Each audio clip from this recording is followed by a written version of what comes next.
The icy winds of the North Atlantic howled against wooden sails.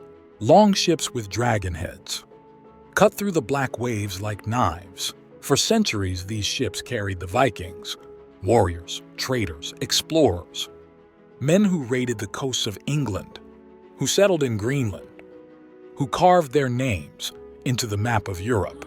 But what if they went further? What if the Vikings discovered America 500 years before Columbus? The Norse sagas whisper of a place called Vinland, a land of grapes, vast forests, and rivers full of fish. Around the year 1000, Leif Erikson, son of Eric the Red, sailed west and, according to legend, found it. For centuries, people dismissed the story as myth. But in 1960, on the tip of Newfoundland, archaeologists made a shocking discovery. The ruins of a Viking settlement. Turf houses, iron nails, Norse tools, all buried in Canadian soil. Proof that the sagas were true. Proof that the Vikings had reached America. But then comes the mystery. If they discovered the New World, why didn't they stay? Some say it was the natives, the Skraelings. Organized, fierce, many in number. For every Viking warrior, there were hundreds of defenders. Others point to distance. The settlements were far from Greenland and Iceland. Supplies stretched thin. Winters brutal. Survival nearly impossible. And so, the Norse presence in America flickered and went out. But imagine if it hadn't. What if the Vikings had stayed? Built strongholds along the coast? Traded across the Atlantic? Europe's dark ages might have ended sooner. Knowledge, ideas, technology could have crossed oceans centuries earlier. The Renaissance might have come long before Columbus.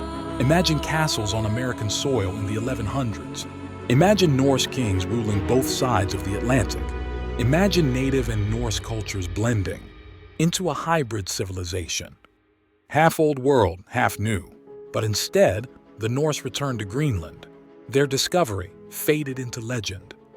And when Columbus sailed in 1492, he carried not sagas, but royal backing, advanced ships, and the hunger of a Europe ready for empire. The Vikings had been explorers, yes, but they were not empire builders. Not on a global scale. Their spark never caught fire. And yet, the question lingers. What if it had? Would the United States exist as we know it? Would Spain, England, and France have been beaten to the New World? Would the fate of indigenous nations have been different? On the shores of Newfoundland, the ruins still remain. Silent, windswept, unyielding. Proof that the Vikings came. Proof that they saw. But proof that they did not conquer. And so, we are left with one haunting thought. The Vikings discovered America. But what if they had never left?